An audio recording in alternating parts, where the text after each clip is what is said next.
Powered by MPB, this is Chalkboard Chat, an MPB education podcast, hosted by Jermaine Flood and Tara Wren. To hear this episode and more, visit education.mpbonline.org or download the MPB Public Media app to listen on your iPhone or Android device. Welcome to Chalkboard Chat. Jermaine Flood in. This is our Teacher Appreciation 2022 episode. We're showing our appreciation to teachers across the state, but in with me right now for this episode and who I want to show my greatest appreciation to is Miss Abigail Myers. She teaches 7th and 8th grade social studies and is the beta sponsor at Simpson Central School. Now, she is a 15-year education veteran, still in the game, and she is here on Chalkboard Chat to tell us all about her passion for teaching, the lives that she's touched, and just about anything else that she wants to talk about. We're going to do it right here on Chalkboard Chat. So right now, I want to welcome to the chat Miss Abigail Myers. Welcome to Chalkboard Chat, Miss Myers. Thank you. I'm so honored to be here talking with you. I am so honored to have you on. Just teachers in general, when it comes down to this time of year, I want to put that spotlight on you. And of course, since we're an education podcast, what a better place to do it but than here. So just exactly our appreciation to you for what it is you do. And we want to just go ahead and just get into you and why you do what you do. So if you could just walk me through what got you into the profession of teaching. Was it a certain incident in your younger years? Was it something maybe that you fell into in college? Just what was that story? Well, I come from a family of educators. My grandfather is a veteran teacher. My mother's siblings, out of 6 kids, 5 of them are teachers. And so I grew up listening to stories of education. My grandfather was probably my biggest role model. He absolutely loves children. And from listening to his stories, I thought, you know what, this is something that I think that I can do that's really going to make a difference. It also helped that my family always was able to be together, because they would have different holidays off and things like that. So I thought, well, that's kind of cool too. And then in 5th grade, my teacher, Mrs. Murray, we learned about just our states and our capitals and United States history. And I was just totally hooked in 5th grade. So we started learning the presidents. Well, I started learning all the first ladies too. And from that point forward, I just was all about U.S. history. And she gave out an award that year for the best social studies student. And, I was given that. So that's kind of where it started for me. When I was in high school, I was in a program called Cadet Teaching, where one of your classes you could go be in a classroom. And I was in a U.S. history classroom and absolutely loved it. And then when I got to college, I majored in social studies ed. So 5th grade is kind of the big year for me. But like I said, growing up in a family of educators, that was a huge inspiration. That's a common theme too amongst educators who are long-term, that you came up in the family, that it runs in your blood. And this is what Right. It is that you already knew that you were supposed to do. And that's just so awesome to be able to have people pour into you so early. And by the time Right. you hit 5th grade, you knew like, I think this is it. I think this is what I'm going to do. So just Right. an awesome story, Miss Myers. So awesome. Now, when it comes down to your 15 years in the game, we were talking earlier, you were telling me that some of those years were outside of the state. What made you matriculate to Mississippi and start teaching here? Okay, well, I graduated from Indiana State University, and then I moved to Arizona to get a job because a lot of social studies teachers are coaches. And so I wasn't able to get a job in Indiana. So then I moved out to Arizona and taught there for a few years and actually, really enjoyed it. But I wanted to get closer to my family, and I wanted to get closer to my husband's family, and they live in Tennessee.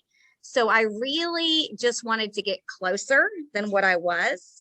So I tried in all sorts of states, whether it was Indiana, Mississippi, Alabama, Tennessee. I got my license, and I just so happened to come here to Simpson Central to Mississippi. I had a great interview with the principal that used to teach here or used to be the principal and the vice principal. And just something felt right about this school. And so anyways, I ended up moving here, not knowing anything about it. And I've been here now for, well, next year will be my 10th year.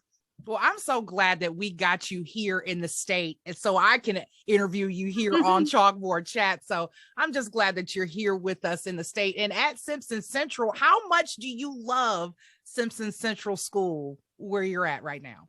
I love Simpson Central. That's one of the reasons why, I came here, and that's the reason why I've stayed here. It's a great family atmosphere. We have high expectations at Simpson Central. We have fabulous leadership. Dr. Woodall is amazing. The teachers here really, really care about the kids. They're not just a number. We are a small rural school. And yeah, there's nowhere else I'd rather teach. And so I'll probably be here for quite a few more years. That'll work. I know that they love it. I know that they don't mind you staying for a little while. So now when it comes down to your class, your 7th and 8th graders that you teach social studies to, how are they and how much do you love them in that class? Yeah, middle school is an interesting grade, a time in their lives. But that's really all I've ever taught is 6th through 8th grade. And they're great kids. You've got to kind of have a little bit more structure with them than you would maybe in some other grade levels. But once they, understand your expectations, then they get it. Before they come to me, they don't have a ton of knowledge about U.S. history. That's what I teach in 7th grade. And then 8th grade, I teach Mississippi studies and world geography. So because it's not a tested subject, when they come to me, they do know some, but not like a lot of what I teach them, they have no clue about. And so I get to open their eyes to a lot of things in America's past. And then in like 8th grade, like my world geography, a lot of culture stuff. And I really love interacting with them, and they're asking questions and they're wanting to know more. And so that spark that I can, provide for them to become like I said in my biography, a history enthusiast is what I really live for, is just to get them to love history and that it's not boring. I don't know who ever, who says history is boring. It's the best movie. It's the action pack. It's the drama. There's so much to learn and to be engaged in. Yeah. And I was going to say the same thing. How do you keep them engaged with that subject? But what you were saying, they're asking questions. They want to know more. So there's something you're doing right, Ms. Myers. Well, I incorporate a lot of music as well. I teach, starting from colonization through the Civil War, and Hamilton is one of my all-time favorite musicals. And I don't know if you're familiar with it, but it's a wonderful musical. And I love interjecting some of that music into what we're learning about, like Washington when he gave his farewell address. Well, there's a song for that. The whole Alexander Hamilton and Aaron Burr duel, the kids just eat that stuff up. It's really good. We're learning about slavery, and we're learning about the Underground Railroad. Well, the movie Harriet has a fabulous song called Stand Up. The kids, today we had a couple minutes. They said, will you play that song for me? Yeah. And they just love it. And so the music is also ways that I engage them, along with a lot of videos and even role playing and stuff like that, so that the history comes to life for them. Right. You're speaking my language when you start to incorporate music into the history lesson, especially with Hamilton and the movie Harriet, just incorporating music. I would learn if I could hear music and it teach me history. So that's just so and there's great. All sorts of parodies out there. There's a guy by the name of Mr. Betts. He has parodies for so much historical stuff. It's a review of the content, but it's catchy. And I probably play music once a day in my class or every other day, whether it's learning geography too. There's map songs. If we're learning about South America, well, we're going to listen to some tango. So really bringing in that music is something, because I love music. So I do that a lot. Oh, yeah. You're helping to not only teach them, but to transport them to maybe that time and that place so that they can get a feel of what it felt like and what all went down. So just some good stuff, Miss Myers. I love that. I love that. History teachers are cool too. Yes, yes. History And you can be a dry history teacher. I mean, you can be a from the book, and you can make it boring. But if you do it right, it's going to be the most exciting class they have. Right. And especially when it comes down to learning about the state too, with that history coupled with, yes. National history and world history, just all of it is just. Yeah. Mississippi history. I love teaching that as well. There's a lot of great stuff. Plethora of information. So good stuff. Now, when it comes down to beta sponsor, can you tell me a little bit about what you do with that? Okay, well, I was a beta member myself in high school. And when I came to Simpson Central, I took over the beta club. And beta club, of course, is a academic club, but it's also leadership and character and service. Our motto is let us lead by serving others. And so we do a lot of that. We do several service projects a year. In the fall, Christmas, we brought in toys and clothes and things for the Angel Tree program. And so we were able to help 4 kids with their Christmas. And then we also rang the bell in front of Walmart for the Salvation Army, and we raised over $900 for that. I also wrote a grant for a recycling program through the Mississippi Recycling Coalition. And so we received an over $2,000 grant for that. And so we're recycling here, cans and plastic. Another activity we just finished up was raising money for the American Heart Association. And we had a heart walk, and that was last Friday. And we actually raised over $600 in just that day. And the kids could walk for a half hour and, get their hearts pumping. Not only that, but with our recycling and with our American Heart Association, we went into the classrooms and educated the kids. Why is it important to recycle? What can we do to help our earth in different ways? And how can we keep our hearts healthy? What are some things that we can do? So we created presentations, presented, did daily announcements, and we're wrapping up the American Heart Association. The last bit of money, I think we're going to be over $2,500. In the past, we've done American Cancer Society. Our top year for that was probably the year before COVID. We raised over $4,000, and we stood in front of Walmart and took up donations that year. So that might have helped, but we do a lot of things. We read to the kids for Read Across America. Any opportunity, like we were down to one janitor for a few weeks. I had kids go in and help with the rooms and things. So we paired up with student council and did a Earth Day cleanup beautification project. And so we're a very active club. We also are an academic side.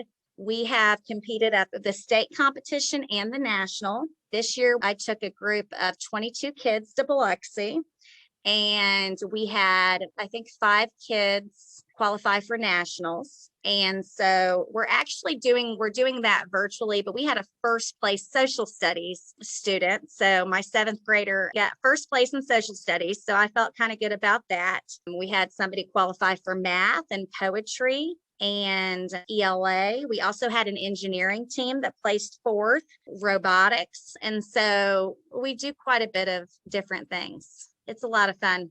Congratulations on all that you do with Beta and as Beta sponsor. When I think about teachers, you all literally are a jack of all trades. You are moving from one subject into another club, into planning what you have to do with another event or whatever it is that you've got going on. Not only are you teaching social studies, but you are literally a jack of all trades. Sometimes y'all are in the classroom counseling a tick when it comes down to the students. And so I just really commend you all for the hard work and the perseverance that y'all put in, despite some of the challenges that you all run across every single year or every day at school. And I know one of those challenges has always been teacher pay raises. Right now that they've got that on the book for Mississippi on trying to raise that teacher pay raise, how important is that for you and for your colleagues? I think it's really important. I think that in Mississippi, we are experiencing a brain drain, and so many teachers are leaving Mississippi. And we need the most talented, students to go into education. And not only that, we need to retain what we have.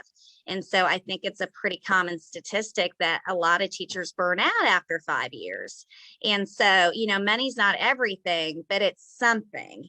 And I know I taught and worked a second job for most of my career, just so I could have a little bit of extra money. And so with this raise, I think that it's going to give a lot of teachers the ability to just teach and not have to do that second job, and to feel like, that we are appreciated, because it costs a lot of money to live, and having these little raises and comparing us to our surrounding states and being at the bottom, that was kind of a slap in the face, I think. So I'm really pleased with our legislature for making education a priority. I've emailed several myself and told them, thank you so much for advocating on our behalf and getting us to a good raise to where we can be competitive with our neighboring states. Right. Yeah. I hope you all receive everything that you deserve, and especially coming out of the pandemic with times being as hard as they are now. I mean, every little bit helps. Every penny is counted towards that bottom line. So I hope you all get everything that you all deserve. So I want that for you. Yeah. And so it's a really good thing. I mean, I think it's the biggest raise we've ever had. So it was time. It was definitely time. Right. Good stuff. Let's talk about the pandemic just for a second. Even though I know we're coming on the heels of coming out of it, how was that time for you at Simpson Central School, when I don't know how it happened for you all, but I know we had to sit back here at MPB for about 3 months right after it happened. So how was that transition coming from being in school every day to not being in school every day to kind of being in school, and then now we're back? Oh gosh, it's been something else. I mean, it really has. We did the best that we could. Whenever the pandemic hit, we were not one-to-one at that point, so the kids didn't have computers at home. That was difficult, but we are now one-to-one, so that's a great thing that's come out of COVID. When we got back to school, they had us on like a rotation to where we would see half of the kids on 2 days a week and the other half on the other 2 days. And of course, some of the kids didn't have internet, so we were having to send home paper copies, and it just was really, really difficult. It was very difficult because they weren't getting everything that they needed in that time, but we were at least in school compared to some states that didn't even go back, for a whole year.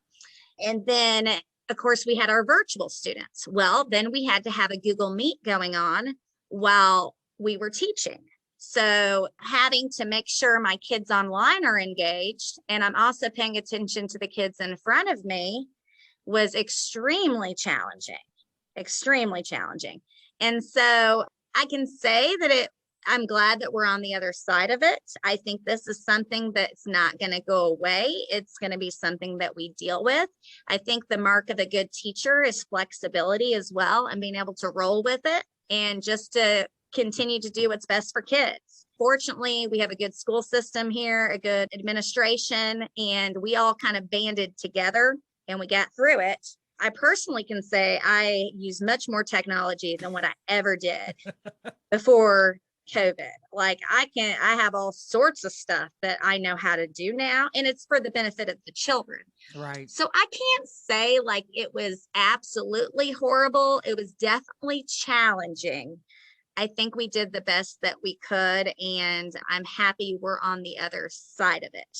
I wouldn't want to go back and repeat it, but like I told the kids, we don't get to pick what things we live through. Okay. So, we wouldn't like to go back into the Civil War time or the American Revolution. And I'm sure people will be reading about us in this time and be like, man, I'm glad I didn't live through that. But here's the thing, what can we learn from it? So it was a good history teaching moment as well. Right. I love that. I just love the fact that y'all are able to pivot. And my brain went straight into, if perseverance had a definition other than the one that it has, it would say also see teacher. Oh gosh. Yeah. It really It really was all about perseverance, and for the poor kids too, Right. and the masks. Oh gosh, that's the other part of it. And, I wore my mask every single day and I'm teaching through it. I didn't even take it off for anything. And then, the kids, they would struggle with that as well. And the social distancing and the canceling of certain events.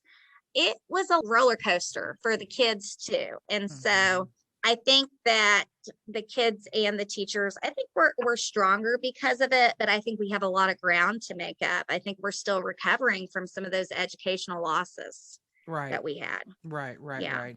They called it what, COVID brain or the COVID drain or something like that when it dealt with kids and the knowledge that they retained. And so I could imagine. And the isolation too, that some of them, not being able, some of them were virtual for a long time, not being able to interact. And, I think that we've learned as a nation that, we like to be around people, and, it's detrimental when you're not around people for very long. But again, we did the best that we could. I'm happy to say that we tried to be at school, but yet use, safety precautions as well.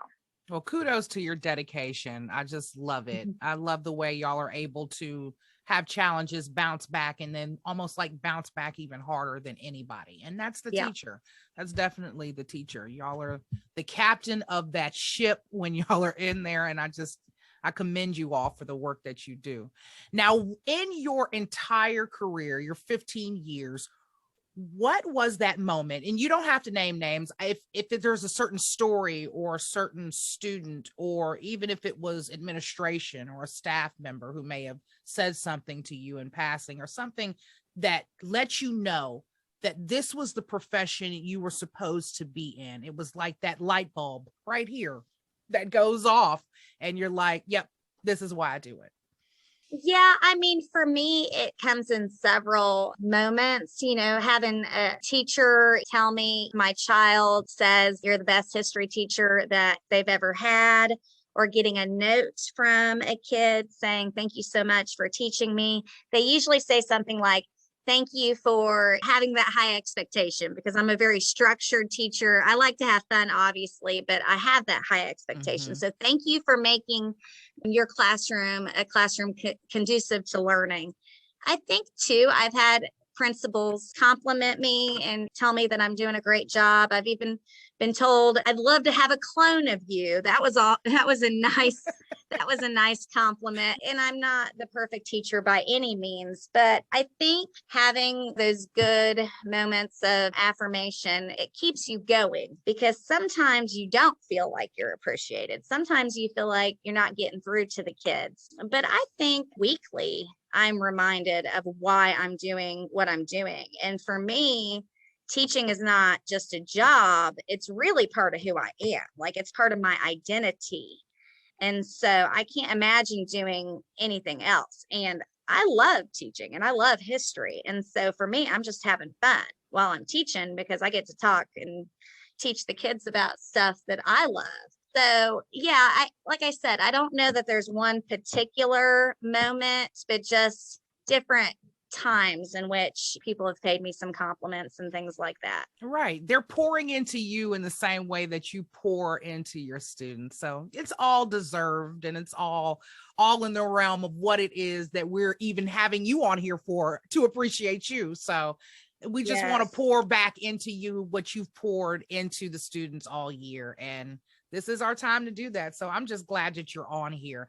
One last piece of advice that you would have to give to a future teacher or a new teacher to help them along in their professional journey in education? I think just to be flexible, to remain dedicated, to not give up, to understand that you are making that difference. Every day you are touching a child in one way or another. You're giving them an environment and attention that maybe that they don't have when they're at home. It's such a rewarding profession. It's so rewarding. I don't know that there's another job that's so rewarding. So just to hang in there, there's going to be days where you feel like totally defeated. I mean, I have cried on days because I've had different things happen. Something didn't go the right way or whatever, but just keep going. And it does get easier. You'll get past that survival mode into where you can see beyond the next day and just keep at it. And you'll be happy that you did. I mean, there's no other job that I would rather do than teaching. So just kind of understand that there's going to be ups and downs, but just keep going. Right. I love it. I just thank you so much for joining us here on Chalkboard Chat. Your plethora of information, your years of dedication are all deserved here, and we want to show our appreciation to you. And just thank you again for coming on the show. And to my audience, this has been Miss Abigail Myers. She is a teacher at Simpson Central School. She teaches 7th and 8th grade social studies and is the beta sponsor. And she has been a beautiful guest here on Chalkboard Chat with us today. So I thank you again, Miss Myers, for joining us.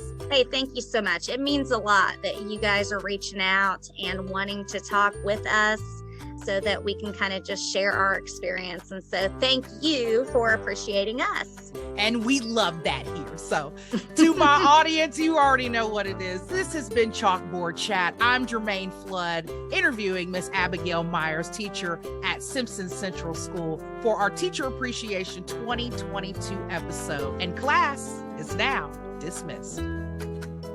You've been listening to Chalkboard Chat, an MPB education podcast. To hear this episode and more, visit education.mpbonline.org or download the MPB Public Media app to listen on your iPhone or Android device. This podcast is hosted with love by ACAST.